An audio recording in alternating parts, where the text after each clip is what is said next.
Thưa quý vị và các bạn, Sáng kiến toàn cầu là một cuộc thi thường niên do chính phủ Mỹ tổ chức nhằm tìm kiếm những start-up về công nghệ có giá trị cộng đồng cao. Và năm nay, vượt qua gần 1.000 ý tưởng khác nhau trên khắp thế giới, một start-up của lập trình viên người Việt Nam đã lọt vào chung kết cuộc thi. Đó chính là dự án Monkey Junior, một ứng dụng giúp trẻ em tiếp xúc sớm với tiếng Anh. Hiện dự án này là một trong những chương trình học, đọc được yêu thích nhất và nằm trong số 100 ứng dụng giáo dục được tải nhiều nhất trên App Store và Google Play. Cat. Cat. Do you know that cats like to eat fish? Add.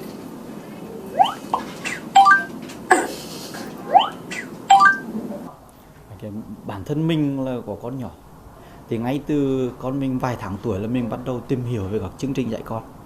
Thì mình nhận thấy một điều rằng là cái chương trình học ngôn ngữ cho đối tượng người lớn thì rất nhiều, thậm chí rất nhiều chương trình nổi tiếng hàng đầu thế giới như là Duolingo chẳng hạn, nhưng mà lại không thể áp dụng với đối tượng trẻ nhỏ được. Những cái bé từ 2-3 tuổi, 1-2 tuổi trở lên thì là rất ít chương trình mà chất lượng cao. Nhưng mà nếu mà tìm trên App Store và Google Play thì cũng rất nhiều chương trình, nhưng mà đều là những chương trình rất là nhỏ lẻ và nội dung rời rạc. Cho nên là mình mới nảy sinh ra ý định là xây dựng một chương trình như thế. Và Monkey Junior là sinh ra là một chương trình mà hướng đến đối tượng trẻ nhỏ. Cuối năm 2015, ứng dụng Monkey Junior mới chính thức ra mắt người dùng. Theo tác giả, phương pháp dạy tiếng Anh cho trẻ tốt nhất là cho trẻ tiếp xúc sớm với tiếng Anh và kích thích được trí tò mò của trẻ. Điều này Monkey Junior đã làm được nhờ kho dữ liệu đa phương tiện, phong phú, dễ đọc, dễ nhớ. Ví dụ chương trình người lớn thì có thể dùng ngôn ngữ tiếng Việt để học tiếng Anh. Đấy, ví dụ dùng ngôn ngữ này để học ngôn ngữ kia. Nhưng mà với các bé nhỏ thì mình không thể làm như thế được. Tại vì vốn dĩ các bé chưa thành thạo một ngôn ngữ nào. Mà nếu như dùng ngôn ngữ này học ngôn ngữ kia thì lại vô tình chung làm cho bé lại là không suy nghĩ trực diện, tư duy trực diện bằng ngôn ngữ đấy. Mà mỗi lần này phải nghĩ trong đầu tiếng Việt là gì, chuyển sang tiếng Anh là gì. Như thế không phải là phương pháp giáo dục đúng. Cho nên là chúng tôi dùng rất nhiều hình ảnh và video để miêu tả nội dung học cho con. Mất hơn 2 năm xây dựng và gặp không ít những khó khăn về vốn phát triển, nhưng phiên bản tiếng Anh và tiếng Anh Mỹ của Monkey Junior liên tục là một trong những chương trình học đọc được yêu thích nhất trên App Store và Google Play, đã trở thành nguồn động viên lớn cho một người khởi nghiệp như anh.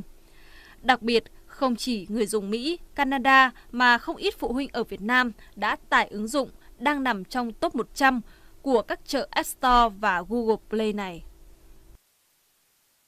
Đầu thì mình vẫn nghĩ đây là một cái chương trình, một cái ứng dụng của nước ngoài, nhưng sau khi được tìm hiểu thì mới biết là đây là một ứng dụng của công ty Việt Nam, thì bản thân mình thấy rất là tự hào và mình chắc chắn là sẽ sử dụng cái ứng dụng này lâu dài cho bé nhà mình.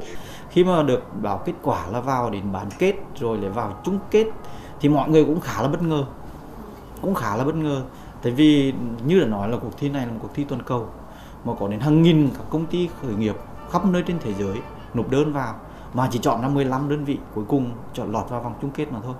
Cho nên là dù sao đi chăng nữa, đấy cũng là một cái mà làm cho tim rất là phấn chấn, rất là vui.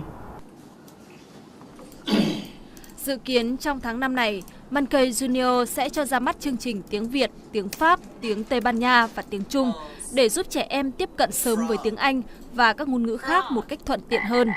Có thể nói trong suốt 7 năm, cuộc thi sáng kiến toàn cầu năm 2016 được tổ chức. Đây là lần đầu tiên một đại diện của Việt Nam lọt vào vòng chung kết. Vượt qua 1.000 sản phẩm đến từ 100 quốc gia để lọt vào top 15 start-up cuối cùng thi đấu tại thung lũng Silicon. Monkey Junior là một điều đáng tự hào không chỉ với tác giả mà cho cả cộng đồng công nghệ Việt Nam.